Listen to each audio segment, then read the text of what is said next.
Business Modern Canvas adalah kerangka kerja yang bertujuan untuk menjelaskan dan mengubah model bisnis. Next, saya akan menjelaskan tentang value proposition. Value proposition atau nilai manfaat produk atau layanan merupakan acuan pada pernyataan bisnis atau pemasaran yang digunakan pelaku usaha untuk memberikan alasan atau meringkas alasan mengapa konsumen harus membeli produk atau menggunakan produk tersebut. Value proposition yang digunakan dalam toko kami adalah waterproof, tidak mudah luntur, tidak mudah putus, bandul tidak berkarat, serta ada berbagai macam bentuknya. Selain itu, barang ini bisa di-custom sesuai keinginan pembeli dan cocok dengan semua jenis kulit serta bahan yang lembut dan nyaman dipakai. Oke, apa yang disebut dengan customer segments? Di sini saya akan menjelaskan tentang customer segments. Customer segments adalah pelanggan-pelanggan yang memberikan keuntungan bagi perusahaan. Jadi dari mereka perusahaan dapat hidup dan berkembang. Target usia kami biasanya 8-20 tahun karena kami pikir di usia tersebut dengan desain yang kami buat dan dengan harga yang terjangkau bisa tertarik dengan produk-produk yang kami jual. Kami juga mendesainnya agar perempuan dan laki-laki bisa memakainya.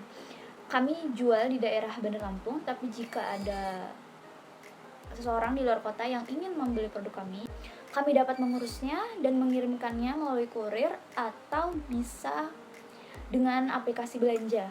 Nah, harganya yang standar atau terjangkau. Jadi kami desain dan kami buat produk ini untuk semua kalangan. Selanjutnya, customer relationship. Customer relationship adalah upaya yang dilakukan perusahaan untuk mempertahankan pelanggan mereka. Customer relationship yang kami gunakan adalah dengan memberi hadiah atau bonus untuk pembeli dan mengadakan promo dan good hospitality. Selain itu, kami juga mengadakan kupon setiap pembelian dan memberi bonus gelang 10 pieces dengan pembelian minimal 50 pieces. Pengertian channel itu sendiri adalah bagaimana Anda bisa menyampaikan produk Anda sampai hingga kepada konsumen. Melalui penggunaan channels yang tepat, Anda baru bisa menyampaikan value proposition kepada customer segments. Jadi biasanya kita promosiin produk kita itu di media sosial. Karena kita sekarang tahu bahwa media sosial udah banyak banget yang gunain dan mungkin hampir semua orang pasti punya dan pakai media sosial. Menurut saya media sosial bisa kita manfaatin buat promosi dagangan kita. Jadi orang-orang yang jauh atau orang-orang yang belum kenal kita dan tahu kita bisa beli produk kita lewat sosial media. Jadi lebih mempermudah untuk orang juga tahu dan lebih memperluas orang-orang yang pengen beli produk kita. Jadi menurut saya media sosial sangat berpengaruh untuk perdagangan pembeli antara pembeli dan penjual. Tentunya bukan hanya melalui media sosial saja, kami juga biasanya mempromosikan produk kami melalui door to door atau secara langsung. Biasanya kami mendatangi rumah pembeli atau pelanggan kami dan menawarkan beberapa barang kami dan atau produk kami agar mereka tertarik dan membeli produk kami. Sejauh ini review-review mereka bagus-bagus dan secara tidak langsung mereka juga bisa kami manfaatkan untuk mempromosikan produk kami ke kenalan-kenalan mereka atau teman-teman mereka. Jadi secara tidak langsung dengan kami mempromosikan kepada mereka, mereka juga jika mereka puas, mereka akan mempromosikan kepada kenalan-kenalan mereka. Jadi itu bisa kita gunakan sebagai promosi kita. Revenue stream adalah pendapatan yang kita terima ke dalam perusahaan ataupun ke dalam bisnis yang kita jalankan. Untuk harga jual produk gelang ini, satu gelang 10.000 dan saya menjual 30 gelang dan itu mendapat 300.000 rupiah. Selanjutnya, saya akan menjelaskan tentang key resources. Key resources adalah alat, bahan, atau sumber daya yang digunakan untuk memenuhi value proposition dengan melaksanakan key activities. Alat dan bahan untuk memproduksi produk yang akan dijual.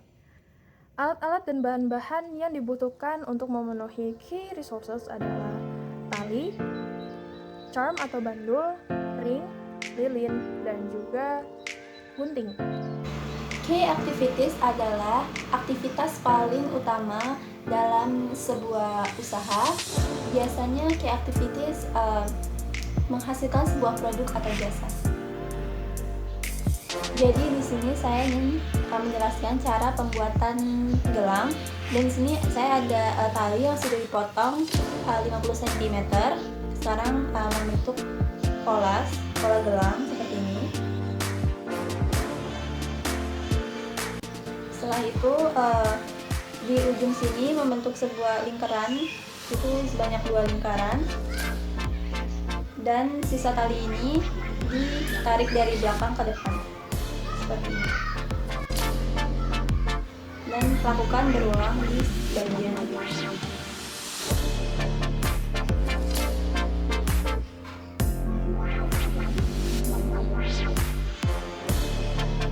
Dan jika sudah jadi seperti ini, potong sisa gelang dan bakar sisa gelang menggunakan lilin supaya rapi.